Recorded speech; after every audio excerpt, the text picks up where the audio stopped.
नमस्कार साथियों, एक बार फिर से स्वागत है आपका अपना YouTube चैनल साइंस गुरु रवि में। गाइज, जैसा कि आपने थंबनेल और टाइटल में देखा, आज की इस वीडियो में हम बात करने वाले हैं प्लास्टिड के बारे में, अर्थात लवक के बारे में। गाइज, सबसे पहले बात यह आती है कि जो लवक होता है वो भैया पादप कोशिका में तो पाया जाता है, लेकिन जंतु कोशिका में नहीं पाया जाता। अब बात यह आती है साथियों कि ये लवक है क्या। तो मैं आपको बता दूं, कोशिका का एक अंग है, यानी कि कोशिकांग है, जो साथियों पादप को यानी कि पेड़ पौधों को रंग प्रदान करने में सहायक होता है। साथियों, इसकी खोज हेकल नामक वैज्ञानिक ने की थी। आइए समझते हैं साथियों डिटेल में इसके बारे में। साथियों, ये वीडियो सभी प्रतियोगी परीक्षाओं के लिए उपयोगी है। आप वीडियो को शुरू से लेकर के एंड तक देखना, बहुत मज़ा आने वाला है। सेशन में प्रत्येक चीज़ का 2 बार रिवीजन करवाने वाला हूँ। जो भी बातें बताने वाला हूँ वो इसी क्लास में आपको याद होने वाली है। तो फिर चलिए दोस्तों, देरी किस बात की, आज की क्लास स्टार्ट करते हैं। प्लास्टिड साथियों हिंदी में कहा जाता है इसे लवक। पहला पॉइंट तो यह आता है साथियों कि भैया ये पादप कोशिका में पाए जाते हैं, जंतु कोशिका में नहीं पाए जाते।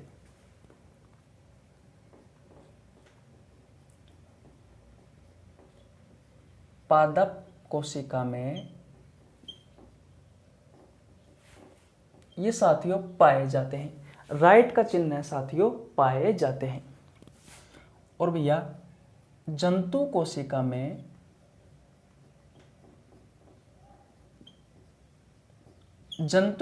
में साथियों ये नहीं पाए जाते। बात क्लियर है साथियों। इसकी खोज के बारे में बात करते हैं। आपसे एग्जाम में पूछी जा सकती है, इसकी खोज किसने की थी साथियों। तो एक वैज्ञानिक है हेकल। इस हेकल जी ने साथियों इस लवक की, इस प्लास्टिड की खोज की थी। यह बात क्लियर है। अब बात करते हैं साथियों कि हमारी कोशिका में कहाँ उपस्थित होता है। तो ध्यान रखना है साथियों, अगला पॉइंट आता है उपस्थिति पर।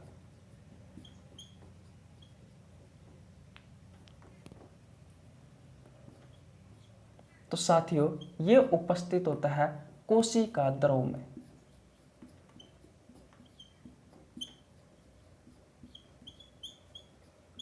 कोशिका द्रव क्या है। तो साथियों ध्यान रखना है, केंद्रक और कोशिका झिल्ली के बीच में जो द्रव भरा रहता है उसे क्या कहा गया है, कोशिका द्रव कहा गया है। केंद्रक वह कोशिका झिल्ली के बीच, कोशिका झिल्ली के बीच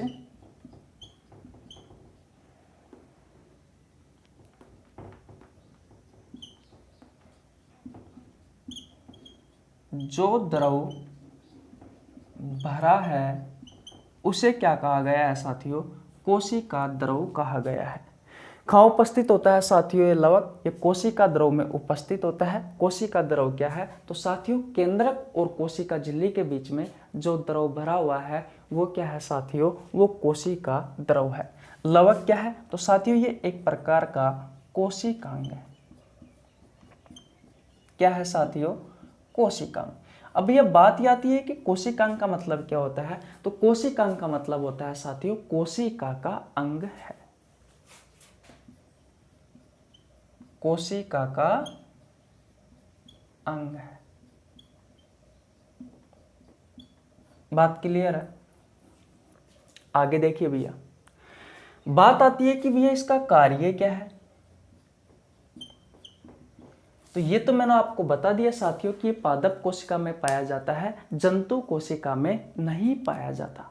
तो भैया पादप कोशिका में पाया जाता है तो पादप कोशिका में कुछ तो कार्य करेगा। तो साथियों ये पादप को रंग प्रदान करता है। पादप को रंग प्रदान करता है। इसका मतलब क्या हुआ। तो साथियों आपने फूलों में देखा होगा कि बहुत प्रकार के फूल पाए जाते हैं, जैसे कि किसी का रंग तो लाल है, किसी का रंग सफ़ेद है, किसी का रंग पीला है, किसी का हरा है। ऐसे साथियों बहुत सारे प्रकार के क्या पाए जाते हैं, फूल पाए जाते हैं। और उन फूलों का जो रंग होता है साथियों, वो उसके लिए जिम्मेदार कौन होता है, तो उसके लिए जिम्मेदार होता है साथियों प्लास्टिड यानी कि लवक। लवक में ऐसा क्या होता है साथियों, जो अलग अलग रंग प्रदान करने में सहायक होता है। तो साथियों इसमें भैया पिगमेंट होते हैं। क्या होते हैं, पिगमेंट होते हैं, यानी कि वर्णक होते हैं। और ये वर्णक क्या करते हैं साथियों, अलग अलग रंग प्रदान करते हैं। जैसे कि अभी मैंने आपको बताया कि भैया जो लवक होते हैं ये क्या करते हैं, रंग प्रदान करने में सहायक होते हैं। जैसे कि मैंने आपको एग्जाम्पल दिया था कि जो फूल होते हैं साथियों उनका अलग अलग रंग होता है। जैसे कि किसी का लाल है, किसी का पीला है, किसी का हरा है, किसी का सफ़ेद है। बहुत तरह के साथियों क्या पाए जाते हैं, फूल पाए जाते हैं। ठीक उसी प्रकार साथियों जैसे कि फल में बात करें हम, तो फल में साथियों जो आम है तो कच्चा रहता है तब तो साथियों उसका हरा रंग होता है, जब पक जाता है तब पीला रंग होता है। तो साथियों ये फलों में भी रंग प्रदान करने में सहायक होता है। अगर मैं पत्तियों की बात करूं साथियों, तो पत्तियों का हरा रंग होता है, वो भी कौन प्रोवाइड करवाता है, तो साथियों ये सभी लवक प्रोवाइड करवाते हैं। लवक में ऐसा क्या पाया जाता है साथियों कि ये जो रंग प्रदान करने में सहायक होता है, तो भैया लवक में ये पिगमेंट पाए जाते हैं, ये वर्णक पाए जाते हैं साथियों, जो अलग अलग रंग प्रदान करने में सहायक होते हैं।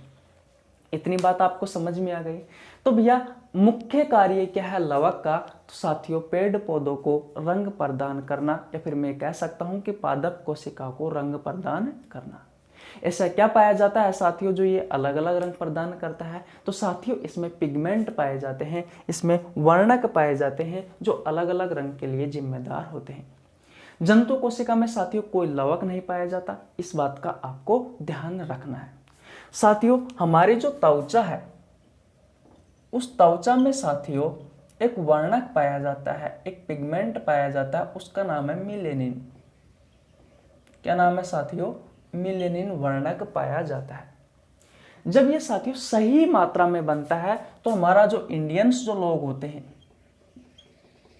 उनका जो रंग होता है, उनकी त्वचा का जो रंग होता है, वो दोस्तों किस वर्णक के कारण होता है, जब ये मिलेनिन दोस्तों सही मात्रा में निकलता है तब दोस्तों हमारी त्वचा का कलर कैसा होता है, तब दोस्तों इंडियंस जो लोग होते हैं उनकी जो त्वचा का जो कलर होता है तब बनता है साथियों जब मिलेनिन सही मात्रा में निकलता है। लेकिन साथियों जब ये मिलेनिन वर्णक अधिक मात्रा में बन गया हमारी त्वचा में, तो भाई साहब हमारी त्वचा का जो कलर है वो डार्क हो जाएगा, काला हो जाएगा। बात क्लियर है। अगर साथियों ये कम मात्रा में बना मिलेनिन या कम मात्रा में निकला तो साथियों हमारी जो त्वचा है वो गोरी हो जाएगी, या फिर मैं कह सकता हूं सफेद हो जाएगी। लेकिन ये सही मात्रा में निकलता है तो साथियों हमारे जो इंडियंस का जो कलर होता है, हमारे इंडियंस की जो त्वचा का जो कलर होता है वैसा निकलेगा। बात क्लियर है। अगर ये ज़्यादा बना, अधिक बना तो डार्क हो जाएगा यानी कि काला हो जाएगा, और अगर साथियों ये कम बना तो भैया त्वचा का कलर कैसा हो जाएगा, गोरा हो जाएगा यानी कि सफ़ेद हो जाएगा। कभी कभी आपने देखा होगा कुछ हिस्से में साथियों जो त्वचा है उसका रंग सफ़ेद हो जाता है, तो उस कंडीशन में क्या होता है साथियों, जो मिलेनिन जो वर्णक है उसकी मात्रा उस हिस्से में साथियों अधिक हो जाती है, उसके कारण साथियों त्वचा का रंग कैसा होता है, गोरा हो जाता है, सफ़ेद हो जाता है। तो आप ये बताओ आपको ये कहानी समझ में आई या नहीं आई। आशा करता हूँ बहुत अच्छे से समझ में आ गई होगी। और बात करते हैं साथियों, अब बात करते हैं भैया कि जो लवक है, इस लवक के 3 प्रकार होते हैं। नोट कर लेना कितने प्रकार होते हैं साथियों, 3 प्रकार होते हैं। नंबर 1 पर बात करूं साथियों, मैं दूसरे पेन से लिख देता हूं। नंबर 1 पर आता है साथियों क्लोरोप्लास्ट। नंबर 2 पर आता है साथियों ल्यूकोप्लास्ट। और नंबर 3 पर आता है साथियों क्रोमोप्लास्ट, क्रोमोप्लास्ट। मैंने आपको क्या बताया कि साथियों जो लवक है, इस लवक के 3 प्रकार होते हैं। नंबर 1 पर बात करें तो क्लोरोप्लास्ट, नंबर 2 पर बात करें तो ल्यूकोप्लास्ट और नंबर 3 पर बात करें साथियों तो भैया क्रोमोप्लास्ट। अगर साथियों यहाँ तक आपको कहानी समझ में आ गई है तो भैया आप स्क्रीनशॉट ले लो और अब हम आगे चलते हैं और साथियों इन प्रकार के बारे में डिटेल में पढ़ते हैं कि भैया और ये लवक के जो प्रकार है ये क्या क्या कार्य करते हैं। तो मिटा दो भैया।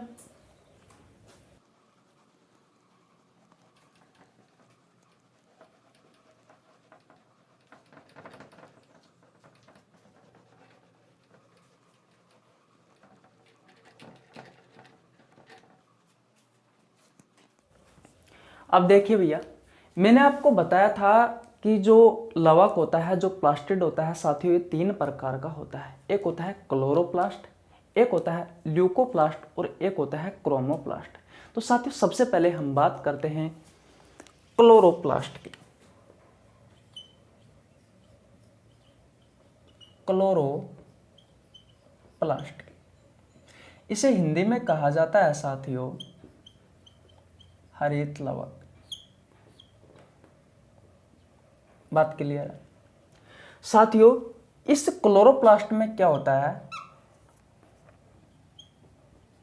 हरे रंग का वर्णक होता है, यानी कि पिगमेंट होता है। मैंने कहा कि भैया जो क्लोरोप्लास्ट है, इस क्लोरोप्लास्ट में क्या होता है, हरे रंग का एक वर्णक होता है। कैसे रंग का, हरे रंग का एक वर्णक होता है। नाम क्या है उसका, तो उसका नाम है साथियों क्लोरोफिल। नाम क्या है साथियों, उसका नाम है भाई साहब क्लोरोफिल। नाम क्या है साथियों, उसका नाम है क्लोरोफिल। क्या ये बात आपको समझ में आई? ये क्या है साथियों, ये एक प्रकार का वर्णक है और इसका कार्य क्या है इस क्लोरोफिल का, तो साथियों इसका कार्य है हरा रंग प्रदान करना। हरा रंग प्रदान करना। क्या यहां तक बात आपको समझ में आई या नहीं आई? एक एक चीज बिल्कुल मैं आराम से आपको बता रहा हूं। मैंने ये कहा कि जो क्लोरोप्लास्ट है साथियों, इसमें एक हरे रंग का वर्णक पाया जाता है, पिगमेंट पाया जाता है। नाम क्या है उसका, क्लोरोफिल है। इसका कार्य क्या है, तो साथियों हरा रंग प्रदान करना। जैसे कि पत्तियों को हरा रंग प्रदान करेगा, जैसे कि फल है उन फलों को साथियों ये हरा रंग प्रदान करेगा। जैसे कि आपने बहुत फूल देखे होंगे जो हरे रंग के होते हैं, वो साथियों उनको हरा रंग प्रदान कौन करता है, क्लोरोफिल करता है। यहां तक बात क्लियर है? आगे देखिए भाई साहब, बात आती है कि साथियों ये कहां उपस्थित होते हैं, कौन, एक क्लोरोफिल। तो भाई साहब ये क्लोरोफिल उपस्थित होते हैं सर्वाधिक पत्तियों में, फिर फल में और फिर फूलों में। तो अगर कोई आपसे क्वेश्चन पूछे कि सर्वाधिक मात्रा में क्लोरोफिल कहाँ उपस्थित होते हैं साथियों, तो भैया पत्तियों में उपस्थित होते हैं। काम क्या है इनका, हरा रंग प्रदान करना। क्लोरोफिल क्या है, एक प्रकार का वर्णक है। कहाँ उपस्थित होता है, क्लोरोप्लास्ट में।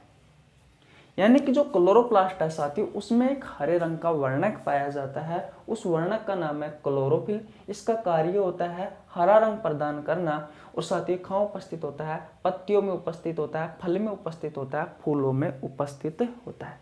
यहाँ तक बात क्लियर है? तो साथियों इसका पहला कार्य तो हो गया भाई साहब कि हरा रंग प्रदान करता है, लेकिन इसका दूसरा कार्य क्या है, तो साथियों ये जो प्रकाश संश्लेषण की जो प्रक्रिया होती है, प्रकाश संश्लेषण की जो प्रक्रिया होती है उसमें साथियों ये सहायक होता है। अब भैया बात ये आती है कि प्रकाश संश्लेषण की प्रक्रिया क्या है। तो प्रकाश संश्लेषण की प्रक्रिया को कहा जाता है साथियों फोटोसिंथेसिस। आपने सुन रखा होगा कि जो पेड़ पौधे हैं साथियों, वो अपना भोजन इस प्रकाश संश्लेषण की प्रक्रिया के द्वारा ही बनाते हैं। समझिए भैया प्रकाश संश्लेषण की प्रक्रिया के बारे में।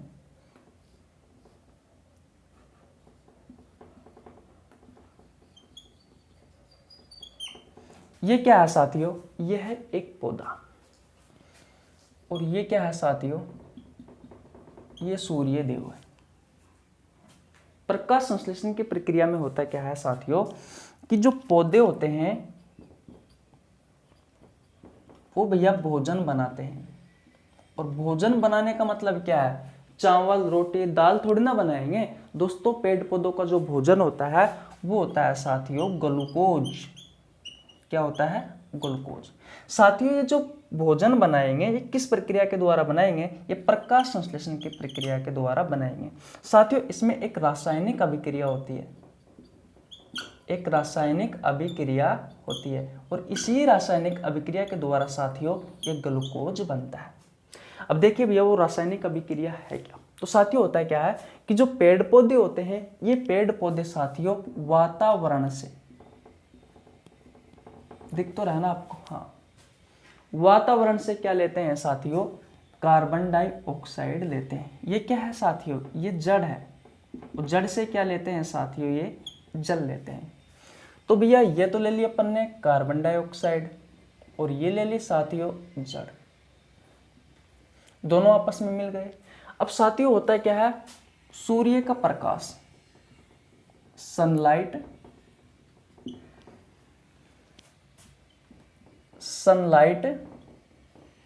और साथियों ये जो क्लोरोफिल है, ये जो क्लोरोफिल है, क्लोरोफिल क्या है, एक प्रकार का पिगमेंट है जो क्या करता है, हरा रंग प्रदान करता है। इन दोनों की उपस्थिति में क्या बनाता है साथियों, ग्लूकोज बनाता है C6H12O6 और ऑक्सीजन का त्याग करता है और कुछ मात्रा में साथियों जल भी बनता है। ये ऑक्सीजन क्या है साथियों, ये अपशिष्ट पदार्थ है, किसका, पेड़ पौधों का, जो ये छोड़ता है और इस ऑक्सीजन को हम लेते हैं। हमारा जो अपशिष्ट पदार्थ होता है वो कार्बन डाइऑक्साइड होता है जिसे पेड़ पौधे लेते हैं। जल को साथियों वापिस खा भेज दिया जाता है, जड़ के पास भेज दिया जाता है। और जो ग्लूकोज है उस ग्लूकोज को तो साथियों काम में ले लेते हैं अपनी ऊर्जा बनाने में। तो साथियों ये जो अभिक्रिया है इस अभिक्रिया को कहा गया है प्रकाश संश्लेषी अभिक्रिया। और पेड़ पौधे अपना भोजन जिस प्रक्रिया के द्वारा बनाते हैं साथियों उस प्रक्रिया को कहा गया है प्रकाश संश्लेषण की प्रक्रिया। बात आपको समझ में आई या नहीं आई, ये होती है भाई साहब प्रकाश संश्लेषण की प्रक्रिया। साथियों जब हम बॉटनी पढ़ेंगे तब आपको डिटेल में पढ़ाएंगे। फिलहाल हम साथियों कोशिका विज्ञान वाला चैप्टर पढ़ रहे हैं तो इसमें आपको जितनी जानकारी की आवश्यकता है सिर्फ हम उतनी ही जानकारी आपको उपलब्ध करवाएंगे। इतनी बात समझ में आई या नहीं आई आपको ये बताओ। अब दूसरी बात ये आती है साथियों, आपको पता है कि हमारे शरीर में जो ग्लूकोज का जो स्टोर होता है, यानी ग्लूकोज को हम किस रूप में स्टोर करके रखते हैं, तो आपको पता है ग्लाइकोजन के रूप में स्टोर करके रखते हैं। और कहाँ रखते हैं साथियों, हमारे लीवर के पास। ठीक उसी प्रकार साथियों जब यहां पर ग्लूकोज ज्यादा बन जाता है, जब यहां पर साथियों प्रकाश संश्लेषण की प्रक्रिया के द्वारा ग्लूकोज ज्यादा बन गया तो भाई साहब इस ग्लूकोज को हम स्टार्च के रूप में स्टोर करके रखते हैं। अब हम तो भाई साहब लीवर में स्टोर करके रखते हैं, लेकिन बात यह आती है कि पेड़ पौधे स्टार्च के रूप में कहां पर स्टोर करके रखते हैं इस स्टार्च को, तो भाई साहब जो इसका दूसरा पार्ट है ल्यूकोप्लास्ट, इस ल्यूकोप्लास्ट के रूप में साथियों ये भोजन को स्टोर करते हैं, भोजन को स्टोर करते हैं। किस रूप में, स्टार्च के रूप में। स्टार्च क्या है, तो साथियों जब ग्लूकोज की एन इकाइयां आपस में जुड़ जाती है तो किसका निर्माण होता है, तो भाई साहब इस स्टार्च का निर्माण होता है। C6H12O6 की जब एन इकाइयां आपस में जुड़ जाती है तो किसका निर्माण होता है साथियों, स्टार्च का निर्माण होता है। और ध्यान रखना साथियों जो ल्यूकोप्लास्ट है जो कि प्लास्टिड यानी कि लवक का दूसरा पार्ट है, ये भोजन को स्टोर करता है साथियों स्टार्च के रूप में। तो एक कार्य तो ये हो गया साथियों कि भोजन को स्टोर करके रखता है। जब मैं आपको ल्यूकोप्लास्ट पढ़ाऊंगा साथियों तब ये नहीं बताऊंगा कि किस तरीके से साथियों स्टार्च का निर्माण करता है, सॉरी ये किस तरीके से स्टार्च को स्टोर करके रखता है। मैंने कहा कि जब ग्लूकोज ज्यादा बन जाता है पेड़ पौधों में साथियों, तो ये ग्लूकोज स्टार्च के रूप में परिवर्तन हो जाता है। ग्लूकोज की जब n इकाइयां आपस में जुड़ जाती है साथियों, बहुत सारी इकाइयां, तो स्टार्च के रूप में परिवर्तन हो जाती है। और साथियों ये ल्यूकोप्लास्ट कहाँ पाया जाता है? जड़ों में पाया जाता है, जड़ में पाया जाता है। और साथियों ये भोजन को स्टोर करके रखता है, यानी कि स्टोर्च को स्टोर करके रखता है। अगर आपसे क्वेश्चन पूछा जाए कि पेड़ पौधों में जो भोजन होता है वो किस रूप में स्टोर होता है, तो भैया स्टार्च के रूप में स्टोर होता है। किस रूप में स्टोर होता है साथियों?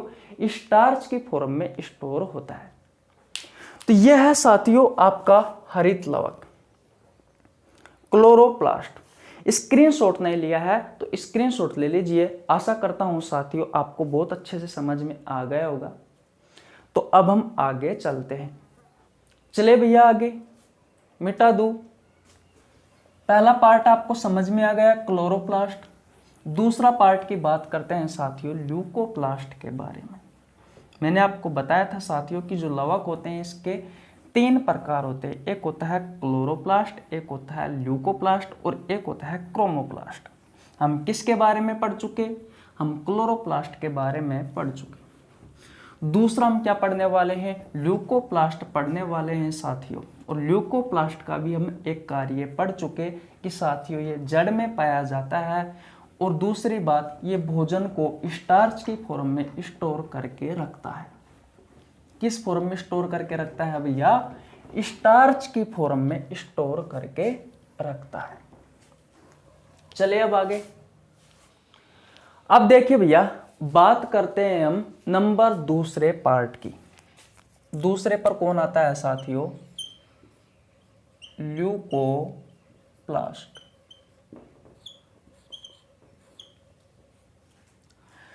साथियों मैंने आपको क्या बताया था? मैंने आपको बताया था कि जो ल्यूकोप्लास्ट होता है साथियों, ये जड़ में पाया जाता है। कहाँ उपस्थित रहता है साथियों? ये भैया जड़ में उपस्थित होता है। कहाँ उपस्थित होता है साथियों? जड़ में उपस्थित होता है। लेकिन हमने जाना कि जो क्लोरोप्लास्ट होता है साथियों, वो पत्तियों में भी पाया जाता है, फूलों में भी पाया जाता है, फल में भी पाया जाता है। लेकिन अगर कोई आपसे क्वेश्चन पूछे कि ल्यूकोप्लास्ट कहाँ उपस्थित होता है, तो जड़ में उपस्थित होता है।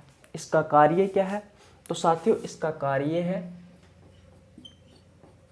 भोजन को स्टोर करना। मैं लिख सकता हूं साथियों कि जो ग्लूकोज है, इस ग्लूकोज को ये स्टार्च की फॉर्म में स्टोर करके रखता है। स्टार्च क्या है? मैंने आपको बताया था कि जब साथियों ग्लूकोज की बहुत सारी इकाइयां आपस में जुड़ जाती है साथियों, तो वो किस रूप में परिवर्तन हो जाती है? स्टार्च के रूप में साथियों वो परिवर्तन हो जाती है। बोलो आपको ये बात समझ में आई या नहीं आई? इसका कार्य क्या हो गया साथियों? इसका कार्य ये हो गया कि भैया ये स्टार्च को स्टोर करके रखता है। बात क्लियर है? अगली बात देखिए। अगली बात यह आती है साथियों कि आपने देखा कि जो क्लोरोप्लास्ट था साथियों, उसमें तो क्लोरोफिल वर्णक पाया गया था जो कि हरा रंग प्रदान करता था। लेकिन भैया इसमें कोई वर्णक नहीं पाया जाता, इसमें कोई पिगमेंट नहीं पाया जाता, इसमें कोई वर्णक नहीं पाया जाता। और साथियों वर्णक ही तो है जो अलग अलग रंग प्रदान करते हैं, तो भैया इसमें तो वर्णक पाया ही नहीं जाता। तो अब होगा क्या साथियों? ये रंग प्रदान करेगा पारदर्शी। ये भैया पौधों को पारदर्शी रंग प्रदान करता है। कैसा रंग प्रदान करता है साथियों? पारदर्शी रंग प्रदान करता है। यहां तक बात क्लियर है? अब देखिए साथियों इसके भी कितने प्रकार है? इसके भी 3 प्रकार है। कितने प्रकार है साथियों? 3 प्रकार है। कौन कौन से हैं साथियों? तो एक तो है एमाइलोप्लास्ट, एमाइलोप्लास्ट। दूसरा है साथियों इलियोप्लास्ट। दूसरा कौन सा है साथियों? इलियोप्लास्ट है। और तीसरा नंबर का कौन सा है साथियों? एल्यूरोप्लास्ट है। एल्यूरोप्लास्ट। क्या बात आपको समझ में आई या नहीं आई? मैंने ये कहा साथियों कि जो ल्यूकोप्लास्ट होता है इसके भी 3 प्रकार है। एक है एमाइलोप्लास्ट, दूसरा है एलियोप्लास्ट और तीसरा है एलियूरोप्लास्ट। बात क्लियर है साथियों? जो एमाइलोप्लास्ट होता है ये एमाइलोप्लास्ट होता है ये क्या करता है साथियों कि जो कार्बोहाइड्रेट होता है, जब ये कार्बोहाइड्रेट हमारे पादपों में अधिक मात्रा में बन जाता है तो साथियों ये इसको स्टोर करके रखता है। बात आपको समझ में आ गई? साथियों इलियोप्लास्ट क्या करता है, तो जब हमारे पादपों में साथियों जो तेल होते हैं जैसे कि सरसों का तेल, मूंगफली का तेल, तिल का तेल, साथियों जो ऑयल्स होते हैं, ऑयल तेल, या फिर मैं कह सकता हूं साथियों कि जो वसा होती है, इस वसा को स्टोर करने का कार्य कौन करता है साथियों? इलियोप्लास्ट करता है। बात क्लियर है? जब साथियों हमारे पादपों में जो प्रोटीन होती है, जो अमीनो अम्ल होते हैं, ये अधिक मात्रा में बन जाते हैं तो उन्हें स्टोर करने का कार्य कौन करता है? एलियूरोप्लास्ट करता है। अमीनो अम्ल, जब साथियों अमीनो अम्ल बहुत सारे जुड़ जाते हैं आपस में तो साथियों किसका निर्माण करते हैं? प्रोटीन का निर्माण करते हैं। तो मैं लिख सकता हूं साथियों कि जब प्रोटीन पादपों में अधिक मात्रा में बन जाती है साथियों तो उन्हें स्टोर रखने का कार्य कौन करता है? तो भाइयों एलियूरोप्लास्ट स्टोर करके रखता है। किसके प्रकार है साथियों? ये ल्यूकोप्लास्ट के प्रकार है। कहाँ उपस्थित होता है? जड़ में उपस्थित होता है। ये भोजन को स्टोर करके रखता है। किस फॉर्म में? स्टार्च के फॉर्म में। आपको पता है पेड़ पौधों का जो भोजन होता है वो क्या होता है? वो भी ग्लूकोज होता है। तो इस ग्लूकोज को ये स्टार्च की फॉर्म में स्टोर करके रखता है। बात क्लियर है साथियों? इसमें कोई वर्णक नहीं पाया जाता, इस वजह से साथियों इसे अवर्णी कहा जाता है। इसका नाम क्या है? अवर्णी, या फिर हम कह सकते हैं कि इसे हिंदी में क्या कहते हैं? श्वेत वर्णक कहते हैं। बात आपको समझ में आई या नहीं है? जल्दी से बता दो भाई साहब। अगर बात आपको समझ में आ गई है तो स्क्रीनशॉट ले लीजिए साथियों, और अगर आपने स्क्रीनशॉट ले लिया है तो अब मैं आगे चलूं। बोलो समझ में आया आपको? बहुत छोटी छोटी सी बातें हैं, बिल्कुल धीरे धीरे समझा रहा हूं। चलो भैया आगे मिटा दूं। अब साथियों हम तीसरा पढ़ेंगे क्रोमोप्लास्ट। क्या पढ़ेंगे साथियों? क्रोमोप्लास्ट पढ़ेंगे। मैं एक बार और बता देता हूं साथियों कि जो लवक होता है, जो प्लास्टिड होता है, इसके 3 प्रकार होते हैं, क्लोरोप्लास्ट, ल्यूकोप्लास्ट और क्रोमोप्लास्ट। अब तक हमने क्या क्या पढ़ लिया साथियों? तो क्लोरोप्लास्ट पढ़ लिया और ल्यूकोप्लास्ट पढ़ लिया। अब हम क्या पढ़ने वाले हैं?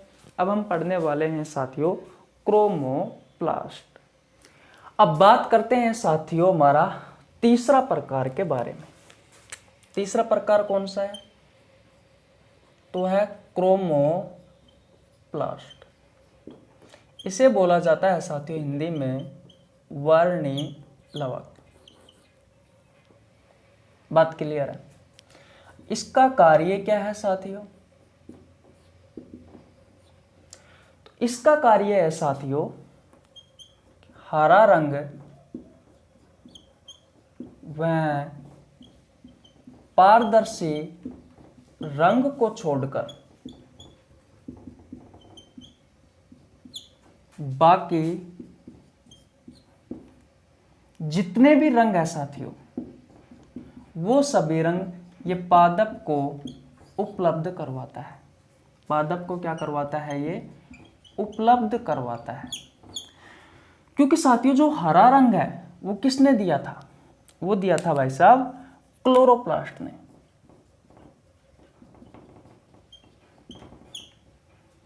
पारदर्शी रंग किसने दिया था? तो ल्यूकोप्लास्ट ने दिया था। अब बाकी के जितने भी रंग है साथियों जो पेड़ पौधों की पत्ती, फल, फूल जिनमें पाए जाते हैं वो बाकी के रंग साथियों कौन प्रोवाइड करवाएगा? वो साथियों क्रोमोप्लास्ट उपलब्ध करवाएगा। इसमें क्या होते हैं साथियों? इसमें अलग अलग रंग के वर्णक होते हैं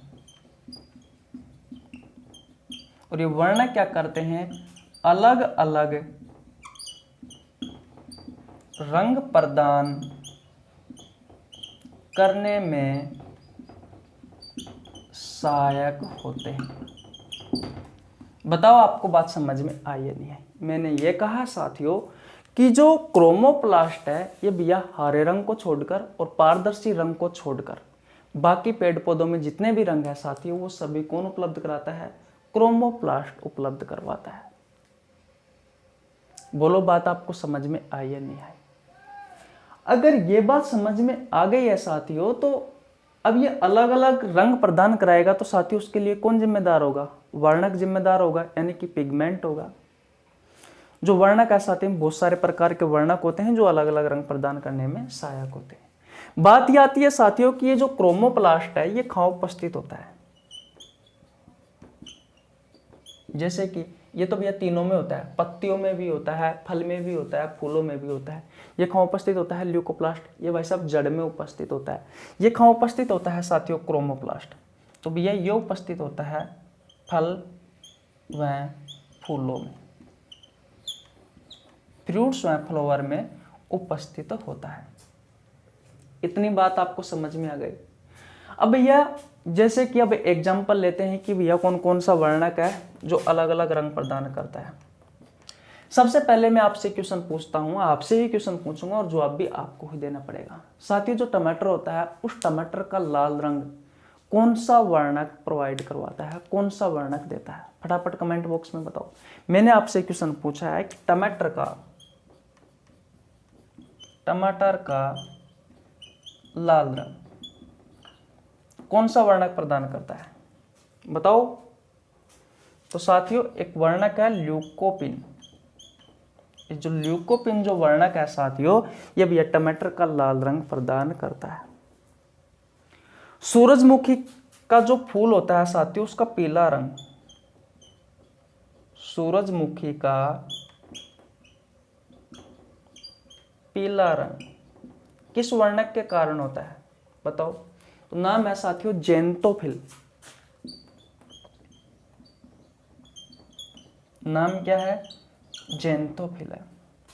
अगर मैं आपसे पूछूं साथियों कि गाजर का लाल रंग, तो ध्यान रखना है कैरोटीन। कैरोटीन मत करके आना, क्रिएटिन करके मत आना, कैरोटीन है। क्या है साथियों? कैरोटीन है। बात क्लियर है? तो यह है साथियों आपका क्रोमोप्लास्ट। वैसे साथियों बहुत सारे वर्णक है जो अलग अलग रंग के लिए जिम्मेदार होते हैं। जब मैं साथियों आपको बॉटनी पढ़ाऊंगा तब मैं आपको सभी जितने भी वर्णक है साथियों उन वर्णकों के बारे में बताने वाला हूं।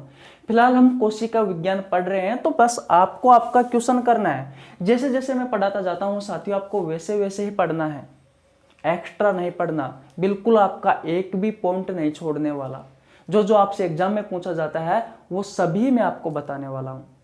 एक बात को सुन लेना, ये वीडियो साथियों सभी प्रतियोगी परीक्षाओं के लिए उपयोगी है।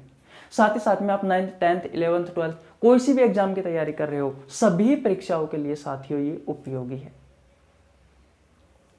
ये बात आपको समझ में आई या नहीं आई? सबसे पहले आप ये बताओ। हाँ भाई साहब आ गई समझ में? एक बात और बता देता हूं कि हम जो पढ़ रहे हैं साथियों वो पढ़ रहे हैं कोशिका विज्ञान। कोशिका विज्ञान की लगभग 15 के आसपास क्लास हो चुकी है, मुझे कंफर्म याद नहीं है। ये साथियों 16वीं क्लास निकलेगी शायद, हाँ। तो अगर आपने पहले की वीडियो नहीं देखी है तो पहले की वीडियो देख लेना, आपको बहुत अच्छे से समझ में आने वाला है प्रत्येक पॉइंट, प्रत्येक टॉपिक। बात क्लियर है? ह्यूमन ब्लड वाला चैप्टर भी करवा रखा है, अगर आपको देखना है तो आपको नीचे लिंक डिस्क्रिप्शन में मिल जाएगा, आप चैनल पर जाकर चेकआउट कर सकते हैं, वहां पर आप देख सकते हैं। बात समझ में आ गई आपको? तो यहाँ पर हमारा लवक वाला चैप्टर है या लवक वाला जो टॉपिक है वो खत्म होता है। आशा करता हूँ आपको समझ में आ गया होगा। अगर समझ में आया है तो दोस्तों हमारे वीडियो को लाइक कर दीजिए, आपके छोटे भाई के लिए एक प्यारा सा कमेंट कर दीजिए। चैनल पर नया है तो चैनल को सब्सक्राइब कर लेना, बेल आइकन को प्रेस कर लेना, जिससे आपके पास हमारी वीडियो का नोटिफिकेशन टाइम टू टाइम पहुंच सके। मिलते हैं एक नेक्स्ट वीडियो में, तब तक के लिए जय हिंद जय भारत।